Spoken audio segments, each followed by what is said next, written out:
Aquarius, Aquarius, Aquarius. Magandang araw po. September 1 to 7. Aquarius ang reading natin. So, bear month na naman. Bear months. Shout out po tayo. Oh, crossroad. May crossroad ka bang iniisip?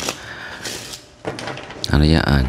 So, Aquarius, September 1 to 7. So, hope everybody's well. Kamusta po? Ingat, ingat tayo. Last week, medyo nagkaroon ako ng trangkaso. Madaming trabaho. Pero, ganun lang po talaga yan.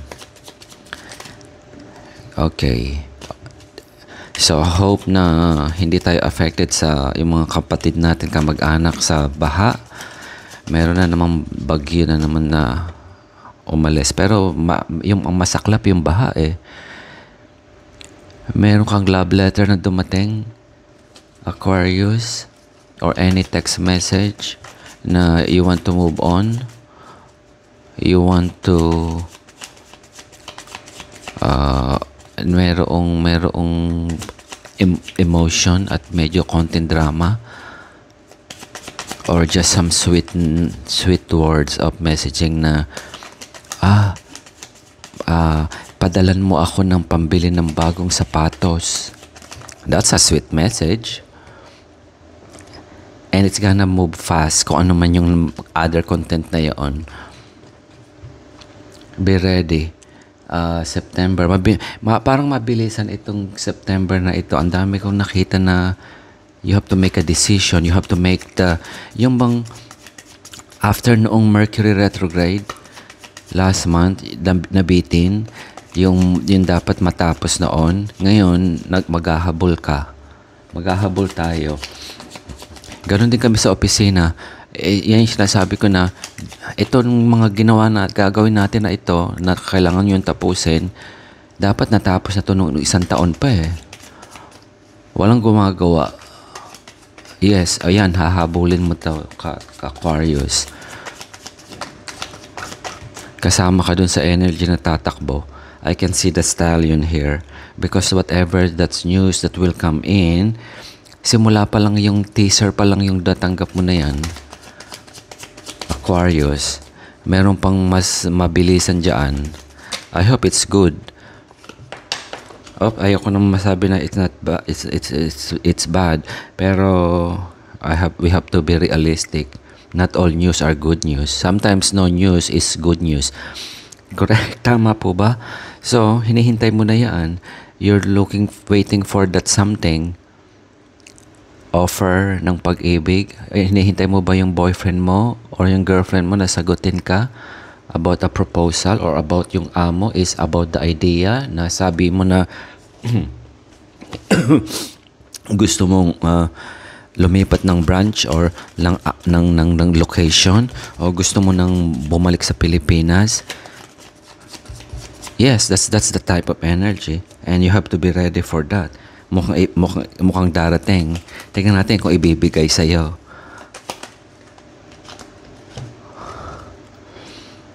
O meron ka ng mga message. Ito, ready ka na to you have that yes. You know that whatever's that movement, o kung ano man yung halimbawa trabaho yan, it will make you it will build your family foundation more stronger. Kumbaga sana sapat-sapat. That's what you're looking for. Meron kang choices. Nagdadalawang isip ka. Okay? O pinili mo na yung decision. Nagdesisyon ka na. O madami kang multiple offer. This is a sana all energy. Sino ba namang ayaw ng multiple offer? Ano yung fear mo? Ano yung fear mo? Ano yung kinakatakot mo?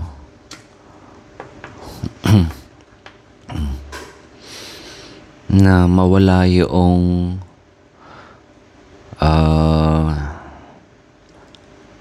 I think this is more on the comfort. Alam mo yung mentality na because nasa komportable ka na, okay ka naman eh. So bakit ko pa Bakit pa ako kailangang mamili? Yes, meron kang ginawa in the past, and then all of a sudden, dumating yung option to choose, at ngayon, natakot ka, na-stress ka, o hindi pa dumarating yung option. It can work both ways. Hinihintay mo siya. Okay, there was a message, anything related to love or an offer. Hinihintay mo siyang dumating, and then or ang offer is not what you are expecting. Yung bang tipo na, gusto ko po sanang ganito, ABC. Okay. Pero dumating yung AEF. And then, bigla kang na praning. Or, kasi choices can be overwhelming. Tama po ba? Minsan, yung mga wini-wish natin, be careful din tayo sa pag-wish. Mama, ibibigay yan talaga. So you have to be ready for that. And that, whatever that choices and decision, mabilis na to. You need to have that inquisitive, siguro mag-research ka. That's what it's telling me. Or ask somebody who have that spirit of yung just like a guidance. Sometimes you can get that answer sa mga small lang. It doesn't mean a big advice or something. It will come out in your, let's say, napanaginipan mo or nagpunta ka sa shop, tapos yung idea, yung fear mo, mayroon kang makikita mga sign or signages sa wall na, something like that. That's what it says here. So, for you to decide, kino-complex ng tao minsan. Kino-complex. It's not really that complicated. And you just go out, kung ano yung ginagawa mong routine, magkape ka, o mag-window shopping, o magpunta ka sa spa, o magsimba ka, or anything like that, and you will get some message there. I think that's what it says here. Kung ano man yung pinagpipilian mo, because napapraning ka. Meron bang ganyan, Aquarius? Kapag yung headspace nung Aquarius air sign kasi medyo overloaded, work overload, ayan ito na naman yung another, mahilig kang you're overly complicating. I think that's the word. I can see it here. I think yung mind mo is too controlling sometimes. Meron bang ganyan? I because Scorpio kasi ako So mas malamang yung emotion ko na pag nagde-decide, naaawa ka, maski galit na galit ka na sa tao, something like that. So pero Aquarius is a different way.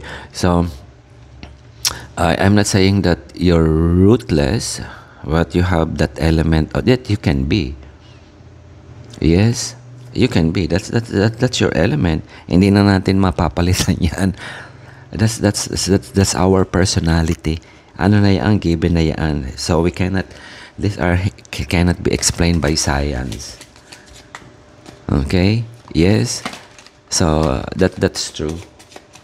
So yung decision mo na yan, being clouded by that emotion, mental space mo. Ano ba yung fear mo na yan? But there is a news. You want to decide. You want to decide, and it will be affecting a huge part ng family dynamics. Kumbaga sa kumpanya, okay, offer sa ibang trabaho, Masaya ka sa kumpanya because maganda yung trabaho. Ngayon, meron pang mas maganda. Maaring, depende yung level ng kung ano po yung hinahanap mong ganda eh. Hindi naman nangangahulugang maliit ang sweldo, hindi ka masaya. Agree? Yes? But all of a sudden, there was a choice at merong news na dumating. Ngayon, it gonna affect everything. Definitely. Agree? Yan eh. Ngayon, na-stress ka doon. Pero the answer is very simple, sabi ng card eh. You just need to find that message somewhere. Hindi, tignan natin. Ano ba itong ginawa mo, Aquarius? Yeah, offer, new job. Ipahinga mo daw, itulog mo. This is literally itulog. Because kung ano yung movement na yon, yung pinagdaanan mo in that other side is heavy as well. So kaya sabi ng card is rest. Kaya ito, this is where you are now. You just want to get out of this element na there's a fear and stress. Ikaw yung magbibigay ng stress. Aquarius, meron bang ganyan? Minsan akala mo yung nasa labas yung nagbibigay ng stress eh, pero ikaw pala ang nag-i-stress. Yes, wala na itong pagpipigil. The universe already decided on this one. Darating na siya. Ano ito? Ito yung it is what I call the life path na everybody, all of us have. Ano ba yung kasabihan na pagkahaba-haba ng prosesyon sa simbahan din ng tuloy? That's a classic case of this. And are you looking to go that way? I think that's also another problem here, Aquarius. Maybe you're not looking to go that way. You're not looking to go that way. Meron akong kaibigan na yung kanyang spouse is taga-ibang nationality. So, yung family noong spouse niya, sabi ka na, bumalik ka na dito. And they, tulong-tulong, etc. Because they already have issue in the present country that they're working on. Now, yung friend ko, a lady na nagtatrabaho sa isang kumpanya din, yung project is na matatapos na, etc. etc. So, eventually, may mga signs na whether to move or not. So, way back, I remember we have this kwentuhan about, and we decided to do the card reading. So, there was a movement. Apparently, yung movement, hindi ko makita what type of movement. Is it a movement of a place inside the old country or to the new country, something like that. Pero binrush ko lang yung idea. And sabi ko, you need to move. Maybe, sabi ko nga bakit hindi ka lumipat ng apartment ninyo? Kasi parang hindi na maganda yung energy somehow dun sa bahay. Nung ini-increasean yung renta, yung things like that. So, and also, mabigat na rin sa opisina, lahat ng mali nakikita. Yung tipong ganyan. So, yung energy, because hindi na alahin yung tugma yung situation yun, that's something. Kaya siguro yung iba nagpapapungsoy ng bahay element, So, anyway, they've been staying there, and then yung mga sign dumadating. Basta normal, kaya inom pa rin ng beer, kwentuhan, the usual. So, until COVID, until etc., those kind of major shift. So ngayon, yung bumalik ako 5 years ago na yung pinagkukwentuhan namin, eto na, bumalik ulit, it haunts them. So because that shift have to happen. So this shift po, it can be, shift is the movement or yung pinaplano mo. Meron kang pinlano, maaring hindi yun yung para sa iyong plano.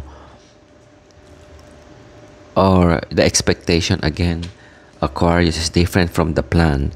Meron bang ganyan? Meron.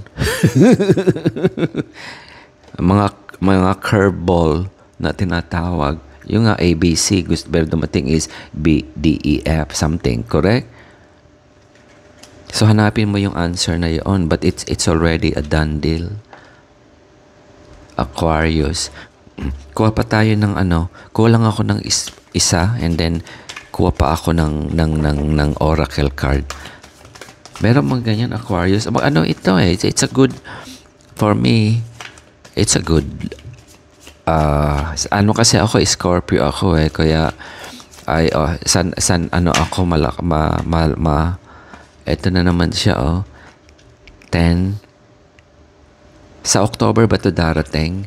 I have here 10-10. The same. 10 of Pentacles, 10 of Pentacles. October 10 or 20 but it's coming fast. Isa pa, tignan natin. Ayan, dalawang card na hindi ko na inano yan. Boom, ayan. Introspection. You need to do some introspection. Instead na mag-stress ka, okay, find that inner knowledge. You're a smart person, Aquarius. Alam mo yan. Yes? Virgo? Meron ka bang Virgo na kaibigan? Meron ka bang somebody connected to a Virgo? Maybe kausapin mo siya, but it's talking about your inner your wisdom. Ikaw yata ang makakasolve lang nito Baka hindi mo kailangan ng wisdom ng iba. It's your wisdom about this, whatever is this heart space na nag-open sa'yo. Mabilis siyang darating. Na siya? Yung universe na yun nagsasabi na na it have to happen. It's not gonna be something na drastic. Plaka-plano to hinintay mo rin siya Kuha ako ng moon oracle card, Aquarius. Tignan natin si Aquarius. Do you have a Capricorn friend? Sabi dito, ko lang sa camera. Ayan. Put aside emotional concerns and focus on achieving or increasing financial security. Capricorn, hardworking. Okay? Ito na yung, I think yung fear mo is lang ito superficial. It's not something heavy. Are you moving with somebody else? Yeah. Focus on this one. The priority now is to settle your financial security. Are you thinking of retirement? Yes. Ganun din ako. Iniisip ko din yan. Yes. So, focus on financial security. Sabi dito. Ayan Hindi na ako wala nang hocus-pocus yan. Yung card na yung nagsabi. Twice yung 10 of Pentacles. And I tell you, Capricorn, it will move fast. It is moving fast. 10-10. If that's something significant to you. Yes. So, yeah. So, sana all Capricorn. Aquarius. Capricorn. Yeah, ito kasi si Capricorn Kung meron kang kaibigang Capricorn or Capricorn, nakaka-resonate ka din. So, meron ka bang, that's how it works, Aquarius. So, so, September 1 to 7, Aquarius. So, this is a sana all. This is something, the universe na ibinigay sa'yo. Ayan na yung judgment card, Very karmic. Very karmic, Aquarius. So, salamat po, September 1 to 7. Ingat po tayo. See you again.